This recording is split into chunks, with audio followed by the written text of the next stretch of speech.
7 साल से YouTube use कर रहा हूँ, लेकिन इससे बड़ी पाकिस्तानी कंट्रोवर्सी मैंने कभी नहीं देखी। क्या बोला तूने? शाम इदरीस से हाइप लेने वाला बंदा आज उसी शाम इदरीस की एक वीडियो से अपने सब्सक्राइबर लॉस कर रहा है। आखिर क्या मसला है कि 2 दिन के अंदर डक्की भाई के 2 लाख सब्सक्राइबर लॉस हो चुके हैं। Are you comedy me? Complete story आज की इस वीडियो में शेयर करेंगे।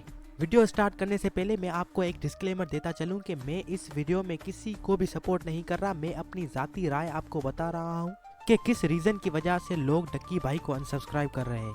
तो चलिए वीडियो को स्टार्ट करते हैं। तो चलिए शुरू करते हैं। ये 2018-2019 की बात है, जब मैं YouTube पर सिर्फ 2 लोगों को जानता था। एक था शामिर अब्बास शाह और दूसरा था शाम इदरीस।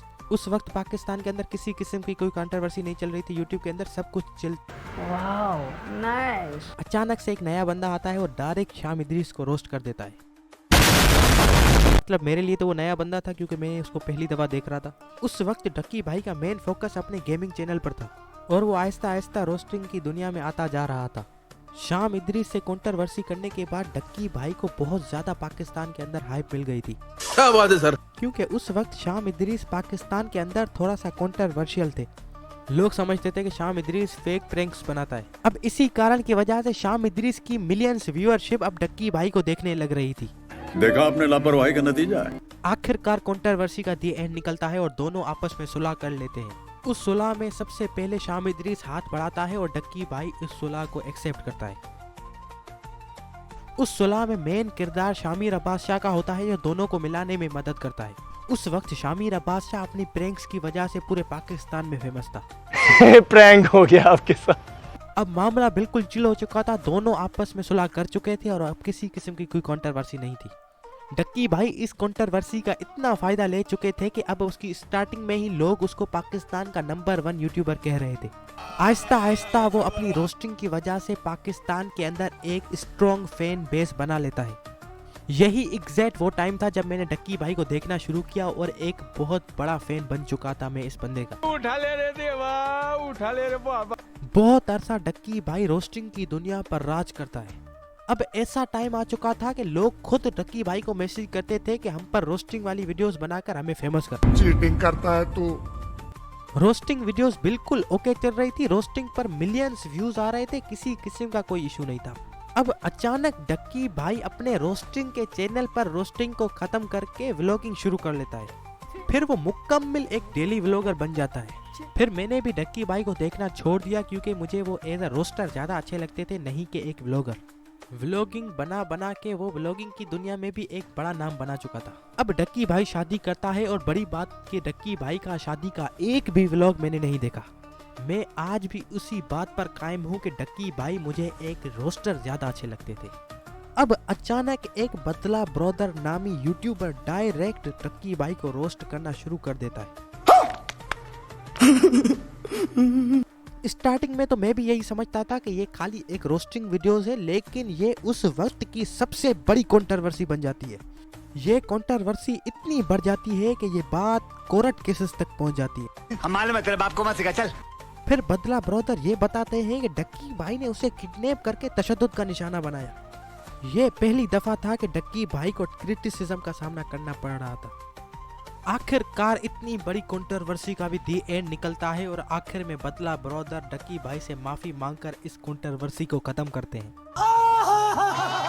बदला ब्रदर ने अपनी वीडियो में कई सारे इल्जाम डक्की भाई पर लगाए। उनका कहना था कि डक्की भाई ने उसके घर पर पुलिस भेजी, उनके घर वालों को धमकियां दी। यही रीजन था कि जिस कंट्रोवर्सी को बदला ब्रदर ने क्रिएट किया, उसको दी एंड भी बदला ब्रदर ने खुद ही किया। Wow, nice. डक्की भाई के स्ट्रॉन्ग फैन बेस के सामने बदला ब्रदर कंप्लीटली बेबस नजर आए। अब कंट्रोवर्सी खत्म हो चुकी थी। किसी किस्म का कोई फटा शटा नहीं था। सब कुछ ओके की रिपोर्ट में था। उसी कुछ अरसे के अंदर रज्जब भट्ट भी यूट्यूब में आहिस्ता आहिस्ता ग्रो कर रहा था। Are you comedy me? देखते ही देखते रज्जब भट्ट ऑलमोस्ट डक्की भाई जितनी फैन बेस बना चुका था, क्योंकि कंटेंट दोनों का ही सेम था, यानी डेली व्लॉग्स। कौन है ये लोग?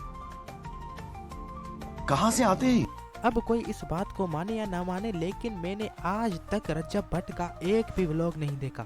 उसके 2 रीजन है। एक तो वो व्लॉगिंग करता है, क्या बोला तूने? जो कि मुझे बिल्कुल पसंद नहीं। अगर व्लॉगिंग पसंद होती तो मैं डक्की भाई को देखना ना छोड़ता। और दूसरा रीजन ये कि रज्जब भट्ट आधे आधे घंटे के व्लॉग्स बनाता है यार। सेम कंटेंट की वजह से डक्की भाई और रज्जब भट्ट की आपस में एक गहरी दोस्ती हो जाती है। अब कुछ लोग आके बोलेंगे कि डक्की भाई और रज्जब भट्ट की आपस में लड़ाई हुई थी, तो ये बात मैं आपको कंफर्म कर दूं कि वो लड़ाई फेक थी जो आपने वीडियोस के अंदर देखी। फ्रेंडशिप गहरी हो चुकी थी बीच के अंदर। ये एक कारोबार यानी बिजनेस स्टार्ट करते हैं, एक रेस्टोरेंट का, दोनों आपस में पार्टनरशिप करके। पैसा ही पैसा होगा। फिर ये एक कदम आगे का सोचकर नदीम नानी वाले के साथ मिलकर एक लॉन्च करते हैं अर्निंग कोरस। जोर जोर से बोल के लोगों को स्कीमें बता दे। उस कोरस के अंदर आपको मिलेगा ई कॉमर्स का कोरस, शॉपिफाई का कोरस, टिकटॉक का कोरस और यूट्यूब का कोरस। कीमत सिर्फ 5000। क्या बात है सर। लेकिन मेरे ख्याल से जो कोरस का लॉन्च करने का टाइम था वो भी थोड़ा सा गलत था मेरी नज़र में। और ये बात कंफर्म भी है कि जो आज डक्की भाई अपने सब्सक्राइबर लॉस कर रहा है उसका मेन रीज़न इस कोरस का लॉन्च करना है। आज जो तला रिव्यूज़ वाली कंट्रोवर्सी चल रही है इसका रीज़न भी यही कोरस लॉन्च करना है।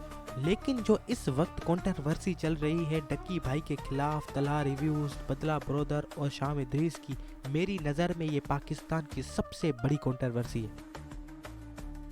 3 लाख सब्सक्राइबर लॉस कर चुके हैं इन 4-5 दिनों के अंदर डक्की भाई। ये मेरी नज़र में कोई आम बात नहीं है। इस वक्त पूरा पाकिस्तान तला रिव्यूज़, बदला ब्रदर और शाम इदरीस को बेक कर रहा है। अभी तक डक्की भाई का किसी किस्म का कोई रिस्पॉन्स नहीं आया है। अब इस पूरी वीडियो का कंक्लूजन निकाल कर आपके सामने रखें तो मेन बात यही है कि इस कोरस लॉन्च का नुकसान सबसे ज्यादा डक्की भाई को ही उठाना पड़ा है, क्योंकि पाकिस्तानी अवाम इसको एक कोरस नहीं बल्कि एक बिजनेस समझ रही है। कोई तरीका है भीख मांगने का?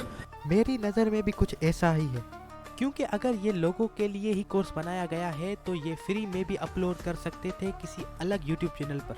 रही बात कोरस की, तो मैं किसी किस्म की कोई तनकीद कोरस पे नहीं कर रहा। अब ये तो उन्हों की खुद की ही मर्जी है कि ये कोरस फ्री में लॉन्च करें या पेड। अब ऐसी भी बात नहीं कि हर कोई यूट्यूबर आपको फ्री में कोरस दे।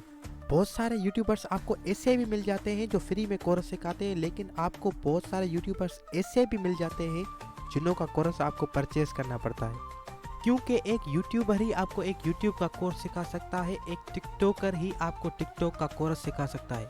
अब मेरे जैसा बंदा तो आपको यूट्यूब का कोर्स नहीं करवा सकता, क्योंकि मेरी खुद यूट्यूब पे भी स्टार्टिंग है।